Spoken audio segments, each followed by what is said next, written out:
Hola amigos de Contextos. Continuamos con este segundo programa con Leo Pérez Minaya, analizando la coyuntura política que se ha desarrollado en los Estados Unidos. Ya vimos los resultados de las elecciones de medio término en noviembre pasado y la consecuencia que ha tenido en las políticas que propugna la administración del presidente Donald Trump. En el sentido de que, por ejemplo, en términos de la elaboración del presupuesto, no ha podido imponer lo que él tenía, o lo que el presidente Trump y su administración tenía como meta de apropiar 10.000 millones de dólares para la construcción del muro con México. Pero la gente se pregunta, pero usted dijo que ese muro lo iban a pagar los mexicanos. Ahora él dice que como se renegoció el Tratado de Libre Comercio de Norteamérica, por sus siglas en inglés, NAFTA, a un nuevo tratado que no dice Libre Comercio por un lugar, sino se llama Tratado Estados Unidos, Canadá y México, ese es el nombre. Él dice que con las ganancias que Estados Unidos logró introducir en la relación con México, de que subió los aranceles, que hizo una serie de cosas, ya eso es lo que va a pagar por el muro. Entonces está queriendo meterlo en el presupuesto y eso ha creado un cisma muy grande con la gestión demócrata de la Cámara de Representantes, lo que llevó al cierre del gobierno y a la declaratoria de emergencia nacional. ¿En qué estamos ahora? Bueno, el país está bajo una emergencia nacional que no existe. Que no existe. Y fíjate... Sí, porque la emergencia nacional tiene que tener una definición. Seguro que una emergencia nacional, o sea, una crisis, catástrofe. Una guerra, nos están invadiendo. No ha pasado nada. Y de hecho, el jefe de Homeland Security dice que no hay ninguna emergencia. Entonces, el ministro que está a cargo de eso dice, no, aquí no hay ninguna emergencia. Óyete esto. No, señor, sí, porque eso hay que decirlo. Entonces, se lo van a echar para afuera ahora. ¿Al de Homeland? Sí, que está el director de eso. Pero fíjate el absurdo. Desde el año 70, si tú mira, desde el año 70 hasta ahora, hasta el 19, ¿cuántos incidentes han pasado en la frontera del sur? Tú puedes medir si se está bien protegida o no. O sea, la seguridad fronteriza, estamos de acuerdo a los dos partidos, que es importantísima. La seguridad fronteriza, no solamente la del norte, sino la del sur también. Nunca en la historia, de los últimos 2 años, nunca en la historia ha estado mejor custodiada y con menos incidentes. De hecho, la Sanders, la encargada de prensa, dijo, señores, el año pasado 4.000 intentos de pasar por la frontera. Y cuando revisaron, ¿tú sabes cuántos intentos hubo por pasar por la frontera? 6 de 4.000 que ella dijo. Nunca ha estado tan controlada la frontera. Si han tratado la gente entrar a Estados Unidos por los diferentes puertos, por el este, por el oeste, por el norte, por los aeropuertos que hay dentro. Porque si tú llegas un avión de Europa a Chicago, tú no estás... No es puerto, sino directamente. Entonces, de hecho, la mayoría de la migración ilegal 4.000 gente llega por avión. Oye, por avión. La gente que se ha detectado no quiere decir que son terroristas. Por ejemplo, Julio Ortega. Mira, Julio Ortega, vamos a chequearlo, que aquí está en la lista. No, espérate, ¿qué otro Julio Ortega? Entonces, de eso es que está hablando. 4.000 incidentes de eso y solamente 6 por la frontera sur. Nunca en la historia en Estados Unidos está tan resguardada la frontera sur como ahora. Y ahora él está inventando declarar al país en emergencia, coger el dinero de las Fuerzas Armadas. Y si tú coges el dinero de las Fuerzas Armadas, tú debilitas la seguridad de nuestro país. Porque le está quitando recursos donde se necesitan, en armamento, cosas. Se le ha dado de todo. Ahora, naturalmente, eso está en los tribunales. Ya 14 estados, controlados por los demócratas, 14 estados, elevamos una acción en un tribunal de California para que se declare eso totalmente inconstitucional, porque está declarando una emergencia donde no existe. simplemente para darle un bypass al Congreso porque quien asigna los fondos en nuestra nación es el Congreso Nacional. La Cámara de Representantes, con aprobación del Senado, y él no se puede estar inventando, declarando al país en emergencia para darle un bypass al Congreso para usar los fondos a discreción de él, porque tiene una supuesta, una imaginaria crisis que él llama de seguridad nacional. Eso va a los tribunales y se le va a caer. Punto. Bueno. Eso ya está en los tribunales por los 14 estados demócratas. Sí, ahí el otro aspecto que creemos importante abordar en este momento es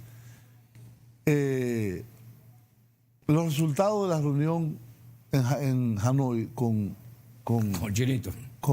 Kim Jong-un. Nosotros tenemos un video que es importante, no sé si lo tienen preparado, que es el número 3.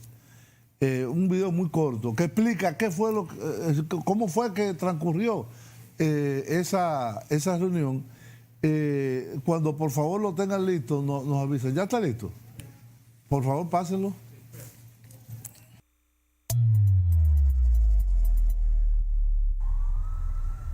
La cumbre entre el presidente estadounidense Donald Trump y su par norcoreano Kim Jong-un terminó abruptamente este jueves en Hanoi sin llegar a un acuerdo. Ambos líderes prolongaron su encuentro más de lo previsto, para luego salir en comitivas separadas y sin formular una declaración conjunta como estaba previsto. Trump, en conferencia de prensa posterior, afirmó que la causa del fracaso de las negociaciones fue que Corea del Norte pretendía el levantamiento de todas las sanciones económicas que pesan sobre ellos. Básicamente querían que levantáramos todas las sanciones en su totalidad y no podíamos hacer eso. Ellos estaban dispuestos a denuclearizar porciones de áreas que nosotros queríamos que hagan, pero no podíamos ceder todas las sanciones. Entonces continuaremos trabajando y veremos qué pasa, pero tuve que retirarme por ese pedido en particular. Tuvimos que retirarnos por eso. Trump insistió, sin embargo, que era optimista de que los avances logrados antes y durante la cumbre les dejaban en posición de obtener buenos resultados en el futuro. Una de las cosas más importantes que el presidente Kim me prometió es que, a pesar de todo, él no hará pruebas con misiles o armas nucleares. Él no hará esas pruebas. Entonces yo confío en él y tomo su palabra. Espero que sea verdad. Por último, Trump afirmó que por ahora no está prevista una tercera cumbre con el líder norcoreano.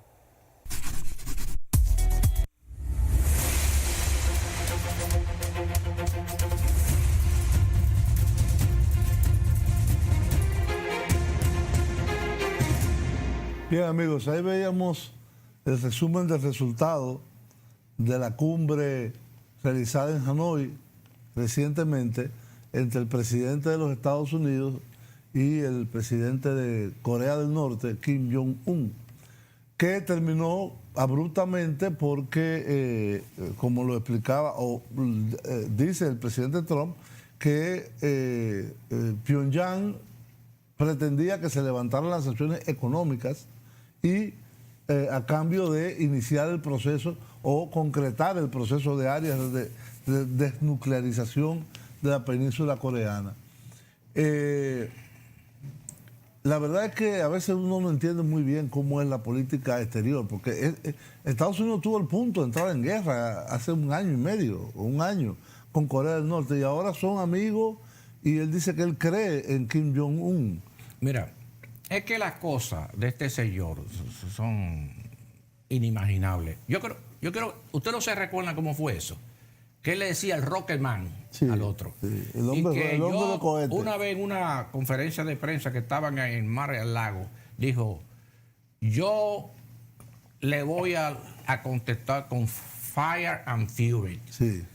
Con fuego y furia.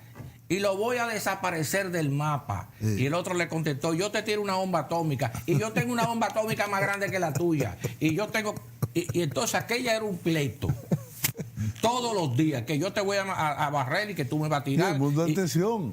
No, tenían como dos muchachos. Entonces, ¿por qué no se lleva de absolutamente de nada de los asesores de él?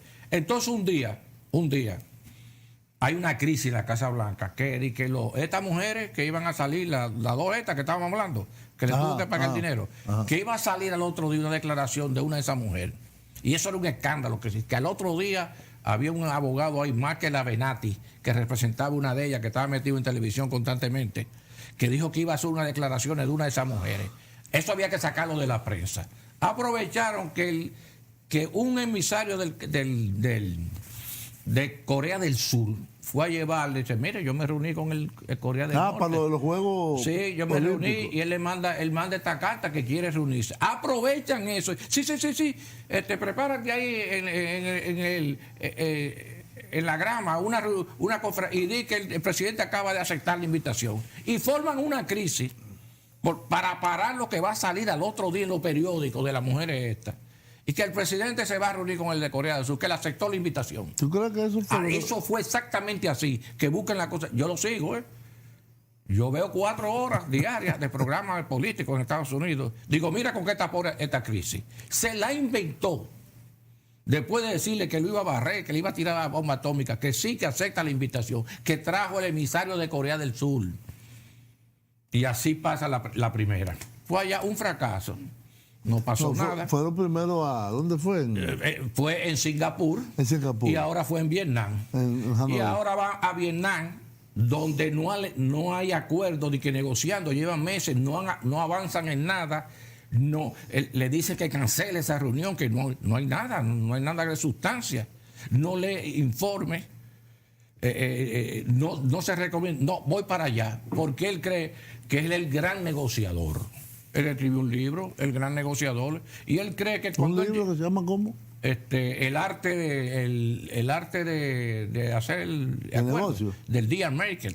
Okay. Sí, el arte de hacerle arreglo y cosas. Ajá. Que eso lo escribió otro, pero lo firmó él. Bueno,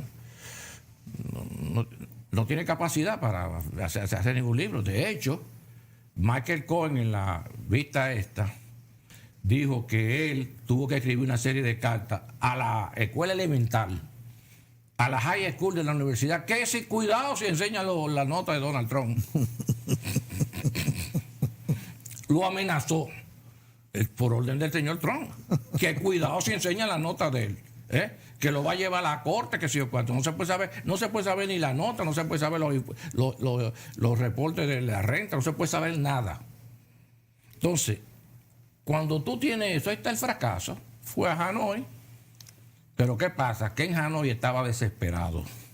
Uno de los motivos que eso se canceló rápido es que ese mismo día que se iban a reunir estaba Michael Cohen en la declaración en la Cámara de Representantes el mismo día, el 7 de febrero, el mismo día, y él se pasó pendiente de allá lo que estaban diciendo aquí. Se canceló esto, cogió el avión y se devolvió.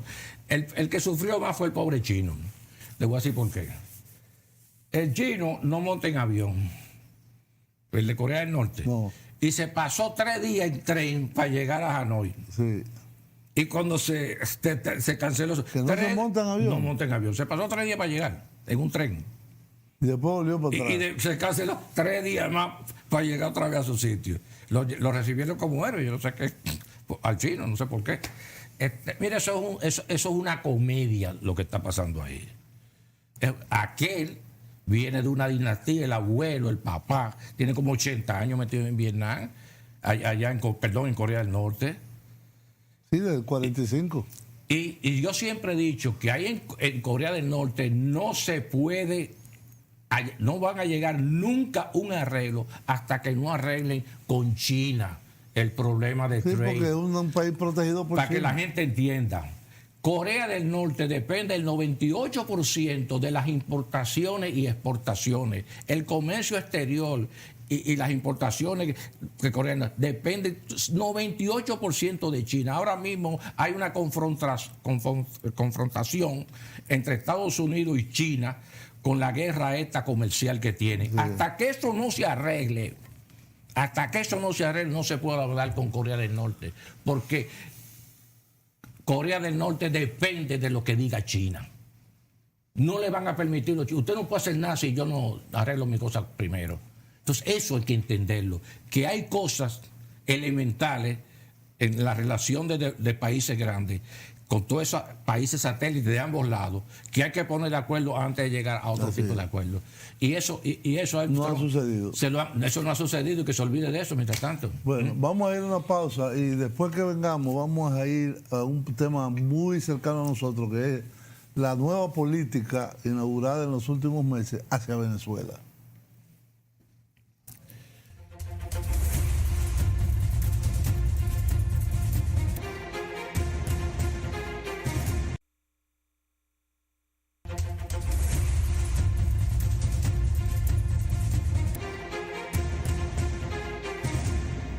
Bien, amigos, continuamos esta conversación sobre la coyuntura política de los Estados Unidos con el amigo Leo Pérez Minaya.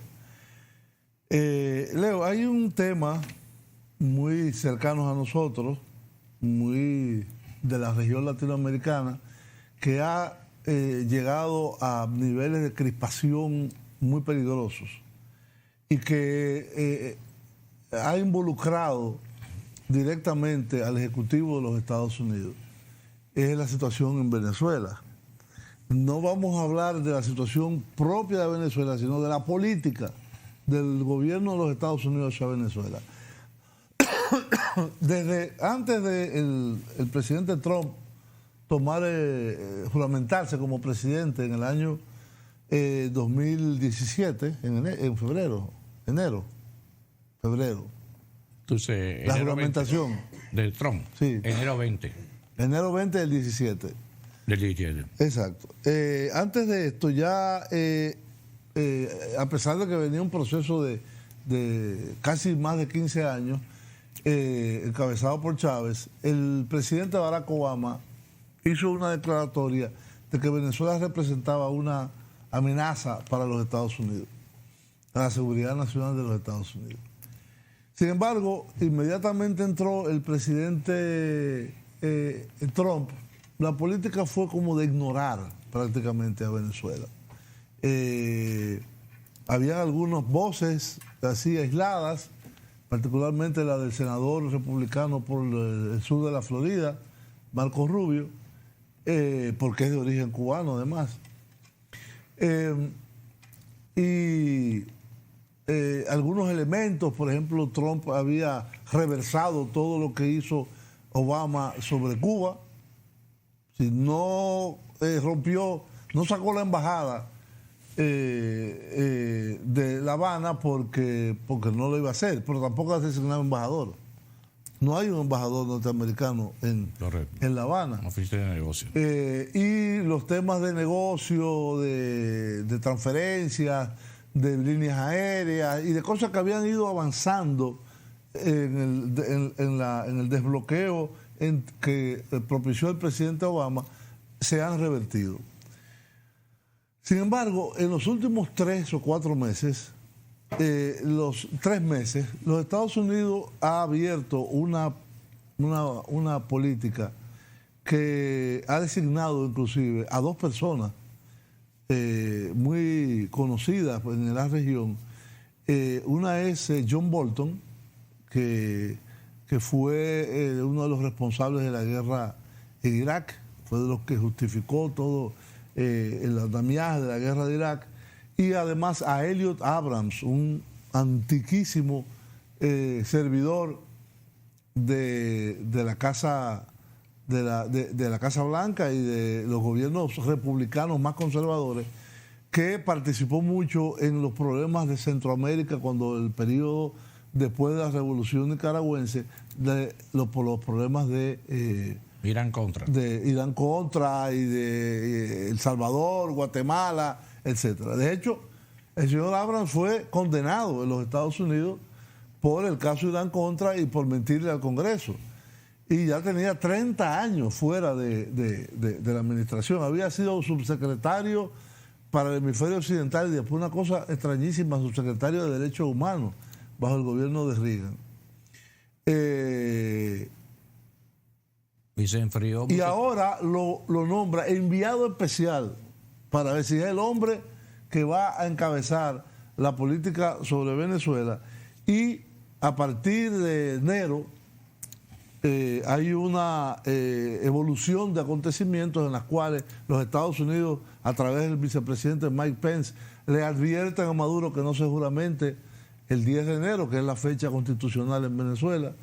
Le dicen que él es un presidente ilegítimo, hay reuniones de la OEA, el llamado Grupo de Lima, que son una cantidad importante de países latinoamericanos opuestos al régimen de Maduro y de Venezuela actual. Entonces, dicen que Venezuela, en el 23 de enero, que es la fecha del aniversario del lanzamiento contra la dictadura de Pérez Jiménez, el señor Juan Guaidó, recién electo presidente de la Asamblea Nacional, se autoproclama él presidente encargado de Venezuela en una manifestación en un parque, en lugar de hacerlo dentro de la Asamblea Nacional que lo apoyara. Pero miren la secuencia de acontecimientos. El día antes Pence ya había advertido. Al día siguiente se autojuramenta Juan Guaidó. Y el mismo día Donald Trump hace un tuit reconociendo a Juan Guaidó e instando a los llamados países socios a también reconocer a Juan Guaidó. Y se crea y diciendo que todas las opciones están abiertas. Y, bueno, esa es la otra. Diciendo que él considera todas las opciones. Pero usted considera una opción militar. Todas están abiertas. Es una amenaza. Y hay inclusive una declaración del jefe del Comando Sur, Greg Fowler, donde dice que ellos tienen orden de preparar una acción militar. Entonces es una situación realmente muy peligrosa, porque Venezuela no es Granada, ni siquiera Panamá. Venezuela es un país grande, es la principal reserva. Y le confiscan todos los activos. 30.000 millones. Billones de dólares. Sí, sometido a una cosa terrible. Exacto. En Inglaterra le confiscan Citgo, que es una compañía distribuidora de...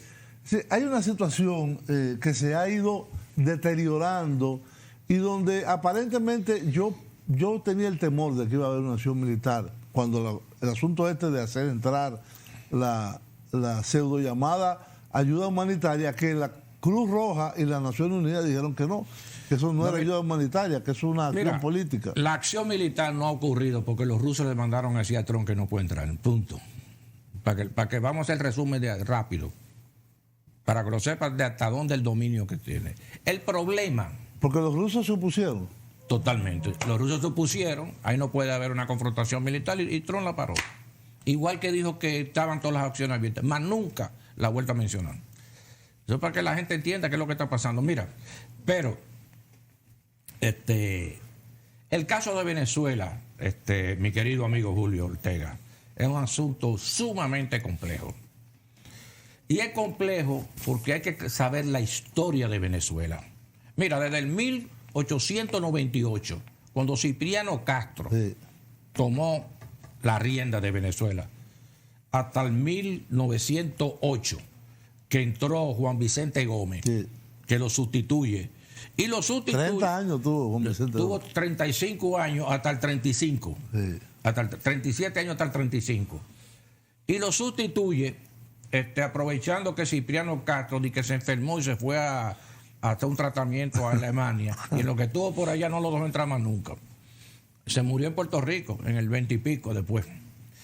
Pero esos eran regímenes militares. Sí. Pero si tú dices Cipriano Castro sustituyó a un presidente que tiene el mismo nombre de aquí, Antonio Guzmán Blanco. Sí. Antonio Guzmán, que fue presidente de Venezuela durante tres veces.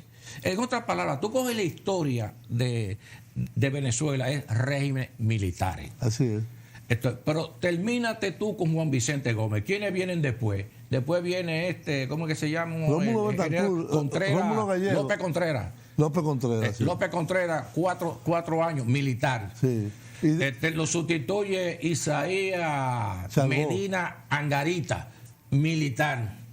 Hasta Rómulo Betancourt en el 58. Da un golpe de Estado. Bueno, No, por medio electoral. No, pero hubo la dictadura de Pérez Jiménez. Sí, correcto. Cuando Pérez Jiménez se va, a Pérez Jiménez viene Pérez Jiménez, que está hasta el 58, que viene a parar aquí a la República Dominicana. Sí. Entonces tú coges Antonio Guzmán Blanco, Cipriano Castro, Juan Vicente Gómez, Isá Medina Angarita, López Pérez Jiménez, todos son regímenes militares y guardias. Entonces, eso hay que tenerlo presente. Ese intento de querer tumbar a Maduro, protegido por los guardias, eso había que empezarlo al revés. Si tú quieres dar un golpe de Estado, empieza por los guardias para que tumben a Maduro, que es un prisionero. Pero complicado la cosa, porque en Venezuela hay 50.000, no 20.000, 50.000 cubanos que sí saben pelear contra Estados Unidos. Porque llevan 60 años. Décadas. 60 y pico de años protegiéndose contra la potencia más grande del mundo a 90 kilómetros de ellos. Entonces, eso es sumamente... Mira, yo creo que se manda, y aquí mismo han participado, por ejemplo, la negociación entre las dos facciones, entre la oposición y Maduro. Bueno, que se llevaron aquí. Se llevaron aquí a la República Dominicana. Estaban listas para firmarse en el Palacio Nacional frente al presidente. Bueno, era la Cancillería. Y vino Julio Borges, que era presidente de la Asamblea. Y ya se iban a firmar. Parece que la oposición recibió una llamada de alguien. Están diciendo... De Rex Tillerson. Están diciendo que estaba en Bogotá. Que le dijeron, no firme eso, que hay otros planes. Y ahí fue que la cosa cambió. Y esos planes obedecen, a mí no me da una intención, esos obedecen a la situación política que está pasando Donald Trump. Donald Trump tenía que desviar la atención por algo. No podía hacerlo en Japón, no podía hacerlo en Corea, no podía hacerlo en el Medio Oriente. ¿Dónde forma un lío para desviar la atención? Cogieron este caso. Eso es la parte política, pero con la precipitaron el caso sin haber amarrado el componente militar. Sin haber amarrado el componente. Eso es lo que yo creo. La situación de Venezuela, yo no voy a entrar en las consideraciones. No, es la política de Estados Unidos. Sí, correcto. Estamos organizando desde el punto de vista americano. De la política americana. ¿Cómo influye allá? Exacto. O sea, yo no me quiero... ¿Y cómo influye en sentido general? Sí. Es decir, ¿cómo hacer ahora el hacedor de la política norteamericana para el caso de Venezuela, que es muy complejo, a una persona que estuvo condenada en la justicia, como Elliot Abrams? Entonces, no, Bolton, que es de esa época. De la misma época. Tú estás hablando de... Y tú me dices que el actual secretario de Justicia... En el caso de Irán Contra, cuando Bush... Ahorita viene arropado, del escándalo viene arropado, que empieza con Reagan y lo sigue Bush.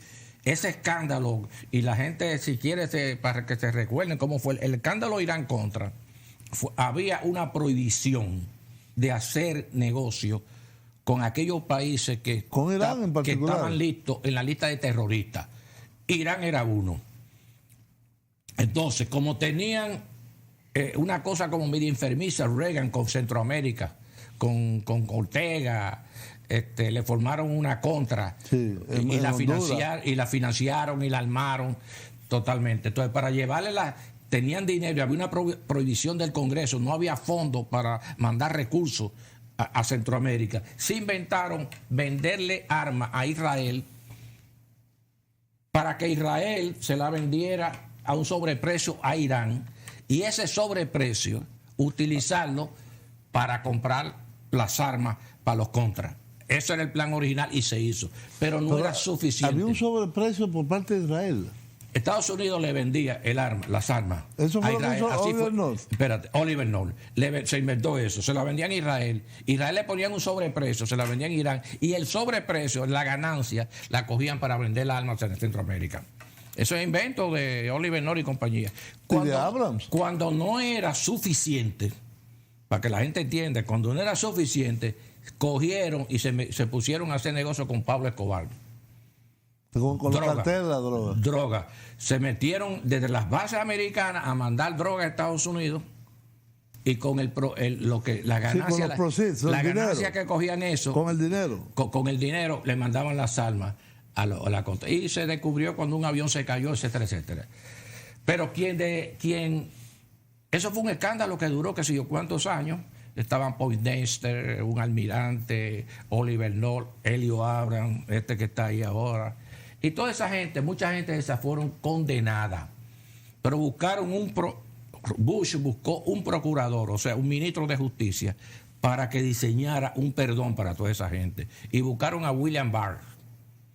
Él entonces nos lo nombraron procurador general del país, o sea, ministro de justicia. El que está ahora, ministro. El que está ahora. El que está ahora. Lo acaban de llamar para que resuelva este otro lío también. ¿Ok? Así que, mi querido Cosa. Había un español que decía: la iglesia en manos de Eleuterio. Entonces, nosotros somos muy viejos y sabemos mucha historia de Estados Unidos. Barr era entonces el mismo, el que le hizo el perdón que le hizo el perdón a Helio Abrams y compañía, sí señor. Busca historia. Ay. Para que usted sepa. Entonces ahora están creando una crisis o profundizando una crisis, porque lo de Venezuela es real, no es un invento, que puede tener consecuencias muy graves para la región. Mi percepción. Además, acuérdate de que Dick Cheney se inventó la invasión a Irak por el petróleo.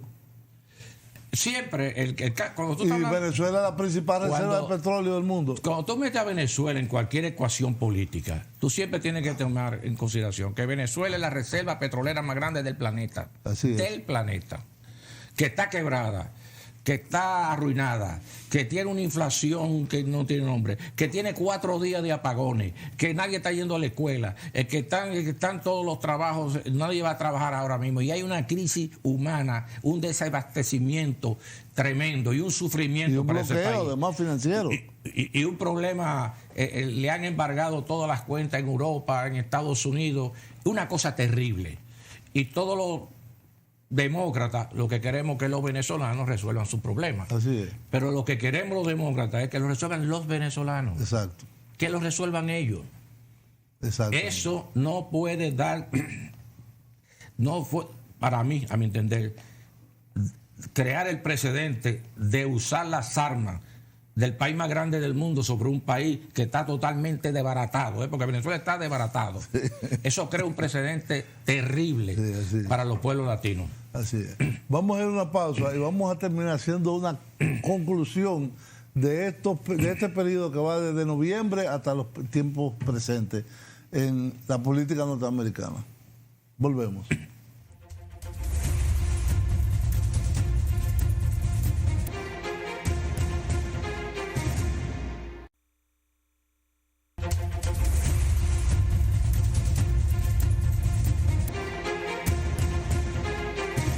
Bien, amigos, estamos ya en este último segmento de 2 programas que hemos hecho con Leo Pérez Midalla sobre la situación, la coyuntura política en los Estados Unidos desde noviembre, las elecciones de medio término, hasta los últimos acontecimientos de la política tanto interna como externa. Claro que hay aspectos que se nos quedan fuera, no podemos abarcarlo todo, pero vemos sobre todo el devenir de la política interna y las acciones que toma tanto el Ejecutivo Federal como el Congreso de los Estados Unidos. Hay una situación, Leo, que aparenta como que al presidente Trump todo le sale mal últimamente. Todo. Es decir, yo no sé en qué ha podido él tener un éxito reciente en los últimos 3 o 4 meses. Y eso se está reflejando también en las encuestas de opinión. La gente puede decir, bueno, las encuestas no ni quitan ni tumban gobierno, pero prevén tendencias. Ante esta situación y en este resumen, primero, ¿qué va a pasar en el corto plazo y qué puede pasar en términos de largo plazo, mediano, que son las elecciones del año que viene, las elecciones del 2020? Ya de hecho hay precandidatos demócratas, varios. Está Elizabeth, la de Boston, la senadora, Warren es el nombre. Elizabeth Warren de Massachusetts. De Massachusetts, está Bernie Sanders. Bernie Sanders, Biden. Joe Biden ya se candidató. Bueno, Joe Biden esta semana está en Isla Vírgenes, regresa a Washington esta semana y dice que va a decir si va o no va. Sí, ya Hillary dijo que no iba. Gillibrand, la senadora de Nueva York. De Nueva York. Es decir, está hay una, Kamala Harris, sí, el representante de California. De California. Es decir, hay muchas personas que están ya han anunciado su candidatura o precandidatura y se está activando la política en los Estados Unidos. Entonces, ante esta situación, evidentemente, el Partido Republicano no va a tener más precandidatos, o no debería tener más precandidatos. No sabemos qué va a pasar. Pero, ¿qué tú prevés? ¿Cuál es tu análisis de proyección en el corto y en el mediano plazo? Mira, Julio, yo creo que el destino, el destino de Venezuela. De Venezuela no. De Venezuela en particular, que estábamos hablando, está muy vinculado al destino político de Trump. Lo que viene en esta semana, se espera que esta semana, que estamos grabando el día 11 de marzo, que esta semana el fiscal especial Mueller rinda su informe a la Secretaría de Justicia. Y el secretario de Justicia ha dicho que cuando reciba el informe, él va a ver qué cosa de esa que dice... ¿Ese es el Barr. Pero... Oye esto, en la vista para confirmarlo salió. Él dice, cuando me llegue el informe, yo voy a decir qué cosa yo voy a mandar al Congreso. Y hay otra cosa, que es posible que el pueblo norteamericano nunca se entere. Por ahí es que viene la cosa. Por ahí está acotado. Oye, eso es lo que él dice. Ahora, ¿qué puede pasar? El Congreso, la Cámara de Diputados, está en manos, los representantes de los demócratas. Sí. Y ellos han dicho que le van a poner un sometimiento al ministro de Justicia si no manda ese reporte al Congreso. Y que ellos le van a poner un subpoena. O sea, un sometimiento ya para que lo entregue. Entonces ahí viene una pelea en los tribunales, posiblemente. Pero hay otra posibilidad. Durante 2 años. Hay una posibilidad. Durante 2 años. El argumento fundamental del presidente Trump es que sea lo que se pueda confesar y descubrir en ese informe, no ha habido colusión. Mira, la palabra collusion no existe. En español. La palabra collusion en Estados Unidos, en la jerga legal no existe. O sea, no dice, te voy a acusar de collusion. La palabra collusion no existe. ¿Y qué, lo que existe es lo que, conspiración contra Estados Unidos. Collusion es para sustituir la conspiración. ¿Quién dice no collusion? Bueno, collusion no existe, pero sí existe conspiración contra Estados Unidos, que fue de lo que le acusaron a Manafort. Pero vean decirte una cosa. Viene este informe, pero hay rumores que si Mueller durante 2 años sometió a 34 instituciones y personas a los tribunales, si ha sometido a 34 personas por haber hecho acciones criminales, ¿por qué no puede someter a Donald Trump? Está Donald Trump por encima de las leyes, del bien y el mal. Entonces, hay personas que dicen que eso dicen ellos, la Secretaria de Justicia, no se puede a un sitting president, a un presidente ejerciendo, no se puede llevar a la justicia. Falso. No, se lleva... falso. Porque eso es un reglamento, de la Secretaría de Justicia, pero no es una ley. No hay una ley que diga que el presidente no puede ser sometido a la justicia. No hay ley. Es un reglamento de la Secretaría de Justicia. Por lo tanto, hay personas que están diciendo, e instituciones y gente muy versada, que Mueller puede someter un sometimiento al presidente y al mismo tiempo al hijo y al que está casado con la hija. Al cuñado. Al nuero. Al nuero. Entonces, eso va a traer unos pleitos grandes. Y yo menciono esto porque como vaya tú me dices a mí, Julio, Leo, pero es que todos los días se le está complicando. Sí, se le está complicando porque no solamente el caso Mueller, no solamente el caso Mueller, el Distrito Sur de Nueva York tiene cerca de 9 sometimientos criminales al presidente. ¿Actuales? Actual. ¿Y de qué? Están investigando no solamente, sino están investigando el comité de inauguración que se hizo con los 7 millones. Sí, se está lavando de fraude bancario, el lavado de activos y una serie de delitos criminales que van a preparar. Entonces tú tienes un presidente que se levanta todos los días a las 4 de la mañana a tirar Twitter. A las 4 se levanta. Todos los días y comienza a pelear con la gente. Y quita y pone gente. A Sesio lo quitaron a las 5:30 de la mañana. Al ministro de Justicia se enteró. Estaba durmiendo cuando lo despertaron.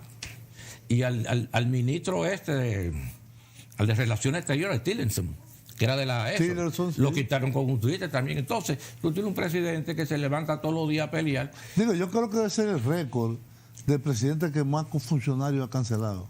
Enormemente. Y hay un portal, señores, que se dedica exclusivamente, cada vez que el presidente habla, chequéate si eso es verdad o mentira. Y le han detectado que dice 8.5 mentiras diarias. Cuando tú lo pones por los 2 años, ha hecho 8.000 mentiras. Entonces, por eso... ¿Y cuál es ese portal? 8.000 mentiras. Un portal que hay, yo te lo voy a mandar un link. Entonces, pero no que ellos dicen que tú la vas... Dijo esto hoy, por esto y por esto, y te prueba porque es mentira. Entonces tú tienes... Por ejemplo, ahora mismo en los tribunales, la palabra de Cohen contra el presidente. Sí. ¿A quién le creo? Bueno, este dice, es verdad que tú es mentiroso, pero este dice 8.000 mentiras. Entonces, ¿cuál de los dos es? Entonces, hay un dilema ahí. Volviendo, una persona que todos los días se levanta temprano, que no lee nada, que atacando gente, se mete con todo. Ahora es que uno entiende a Lisa Machado. ¿Tú te acuerdas de Lisa Machado? Sí, la que fue Reina Belleza. Reina Belleza, se levantaba a las 4 de la mañana durante la campaña a pelear con ella, y él le contestaba, entonces tú dices, bueno, ¿y por qué coge esto? Entonces, ¿cómo uno que va a ser presidente con una Reina Belleza tirándose tweets y diciéndose cosas, lo mismo que le decía al chino, que te voy a tirar una bomba atómica, que es más grande que la tuya? Simplemente es una situación dura de decirlo. Hay mucha gente que cree que no tiene capacidad para manejar la potencia más grande del mundo. Pero bueno, por lo menos el estilo de los presidentes que yo tengo conocimiento de los Estados Unidos, me simpaticen o no, siempre ha sido... Por ejemplo, Reagan era un jefe de Estado. Era un hombre que tenía sus ideas... las cuales yo no comparto, pero era un jefe. La realidad es no vivía peleando con la gente. No había Twitter ya tampoco. Nosotros en Estados Unidos, lamentablemente, lo tengo que decir, no somos referentes para nada. Ahí mismo le dijimos al ministro de Canadá que es un corrupto, con lo que le estamos diciendo a nuestros socios europeos. Cada vez que nos reunimos con ellos, lo que le llevan una factura para que pague... No, era la última. Sí. Esta es otra. Que los países que tienen tropas de los Estados Unidos, la OTAN. Sí, ahora se ha inventado el 50%. Cost plus 50%. Cubrir los costos más 50%. Como un rendimiento. Sí. O sea, como si fuera un negocio. Un negocio. No, yo vendo esta computadora a lo que me cueste más un 50%. Si los aliados tenemos tropas en Corea del Sur, bueno, lo que cueste, más 50% de lo que cueste, como si fuera un negocio, toda una visión de un negocio. Entonces, así no puede ser. Hay cosas más profundas para nuestra propia seguridad, que está mandándole factura donde quiera que tenemos tropas. Así no es la cosa, Hay cosas sumamente más sutiles, y no es verdad. Mi gran esperanza es, Julio, estamos pasando crisis. Nuestro país está bajo una crisis política de grandes proporciones, pero nuestro país siempre sale eventualmente se endereza. Por ahí viene el ser y vamos a salir más fortalecidos. ¿Tú prevés que, por ejemplo, en el 2020 haya un triunfo demócrata? Yo creo que va a ser avasallador. Yo creo, tengo mucha fe. Porque todo esto que estamos discutiendo aquí, que hemos discutido en estos 2 programas, Julio, tiene repercusiones en las elecciones del 20. Todos esos comités que están investigando van a estar a mil. Va a haber un proceso de impeachment O sea, la Cámara lo va a acusar, va a haber, el Senado va a tener que decidir, pero todo eso se va a ventilar. Y cuando, a pesar, vamos a suponer que los republicanos lo protejan, y el procedimiento de impeachment no pasa en el Senado, Sí. Porque el Senado actúa como un jurado encabezado, ese juicio lo encabeza el presidente de la Suprema. Entonces vamos a suponer que no lo condenen, pero de toda manera que no lo condenen, se va a ventilar, todo eso se va a ventilar y el pueblo lo va a estar viendo.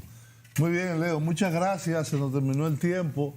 Todavía nos hubiera faltado más tiempo para continuar con esta charla a un país clave como es los Estados Unidos y sobre todo para la República Dominicana, que estamos casi un país fronterizo con los Estados Unidos.